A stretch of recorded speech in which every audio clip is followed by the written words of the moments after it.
Hello everyone, आप सभी का लीगल ऑनेस्ट चैनल में स्वागत है। दोस्तों, इस वीडियो में बात करेंगे हिंदू लॉ का एक और इम्पॉर्टेंट क्वेश्चन जो कि जून 2023 में पूछा गया था प्रीवियस ईयर में। क्वेश्चन है कि विधवा पुत्र वधू को भरण पोषण पाने के क्या अधिकार हैं और एक विधवा का भरण पोषण का अधिकार कब समाप्त हो जाता है। तो चलिए शुरू करते हैं। भरण पोषण आमतौर पर जीवन के लिए आवश्यक वस्तुओं के खर्चे को कवर करता है। भरण पोषण शब्द को हिंदू दत्तक ग्रहण एवं भरण पोषण अधिनियम 1956 की धारा 3B के तहत भी परिभाषित किया गया है। इसमें भोजन, वस्त्र, आवास तथा शिक्षा एवं चिकित्सा व्यय जैसी बुनियादी आवश्यकताओं का प्रावधान शामिल है। हिंदू कानून के तहत दो कानूनों के तहत भरण पोषण का दावा किया जा सकता है। एक है हिंदू दत्तक ग्रहण और भरण पोषण अधिनियम 1956 और दूसरा है हिंदू विवाह अधिनियम 1955। हिंदू दत्तक ग्रहण और भरण पोषण अधिनियम 1956 के तहत भरण पोषण के बारे में डिस्कस करेंगे। यह अधिनियम पत्नी, बच्चों, वृद्ध या अशक्त माता पिता जो किसी और पर निर्भर हो, मतलब अपना जीवन यापन खुद ना कर सके, विधवा पुत्र वधू और आश्रितों के भरण पोषण के लिए नियम प्रदान करता है।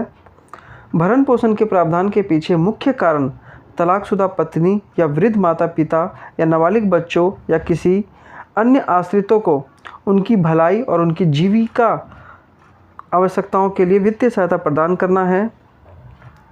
HAMA 1956 के तहत भरण पोषण का दावा कौन कर सकता है? पहला है पत्नी, दूसरा है विधवा वधू, विधवा बहू, बच्चे जिसमें वैध पुत्र, नाजायज पुत्र, अविवाहित वैध और नाजायज पुत्री, स्वयं का भरण पोषण करने में असमर्थ विवाहित पुत्री, फिर चौथा अभिभावक जिसमें माता पिता आ जाते हैं, फिर कोई अन्य आश्रित व्यक्ति।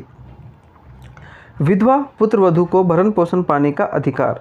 धारा 19 के अनुसार कोई हिंदू पत्नी, चाहे वो इस अधिनियम के लागू होने से पहले या बाद में विवाहित हुई हो, अपने पति की मृत्यु के बाद अपने ससुर द्वारा भरण पोषण पाने का हकदार होगी, बशर्ते कि वह अपनी कमाई या अन्य संपत्ति से अपना भरण पोषण करने में असमर्थ हो या जहां उसके पास अपनी कोई संपत्ति नहीं हो।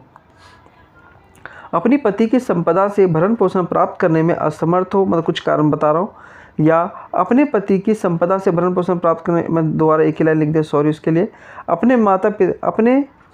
वहाँ पति था।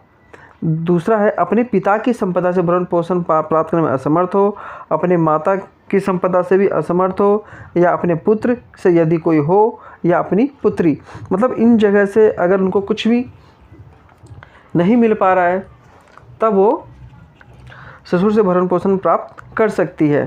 क्यों? कौन? एक तो पति की संपदा से, या पिता की संपदा से, या अपनी खुद की माता से, या अपने पुत्र से अगर कोई है, या अपनी पुत्री से।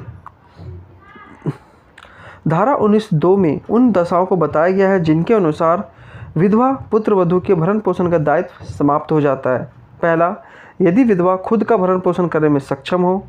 दूसरा, यदि ससुर खुद उसे भरण पोषण करने के लिए उपयुक्त स्थिति में नहीं हो, मतलब ससुर की ही हैसियत ना हो उसको भरण पोषण करने के लिए, या इसके अलावा अगर महिला को अपने पिता माता या अपने मृत पति की संपत्ति से किसी तरह का भरण पोषण मिलता हो, या अगर महिला को अपने बेटी या बेटे या उनकी संपत्ति से भरण पोषण मिलता है तो भी वह इस धारा के लाभ के लिए पात्र नहीं है, या उसने पुनः विवाह कर लिया हो, दूसरी शादी कर ली हो, या धारा 24 के अंतर्गत एक और दशा बताई गई है जिसे दूसरे धर्म में परिवर्तन करना। ये सारे मैंने पॉइंट्स में लिखे हैं, आप इनको पॉइंट्स में लिख के फिर इसको एक्सप्लेन कर सकते हैं, समझ रहे हो, ताकि आपकी राइटिंग एक तो पेज भी बढ़ जाएंगे और आप इसको अच्छे से एक्सप्लेन करेंगे तो नंबर भी अच्छे मिलेंगे। तो आपको दोनों रीजन समझ में आ गया, कब भरण पोषण वो पा सकती है और कब नहीं पा सकती है। तो दोस्तों, अगर वीडियो अच्छा लगे तो वीडियो को लाइक कीजिए, चैनल को सब्सक्राइब कीजिए। धन्यवाद।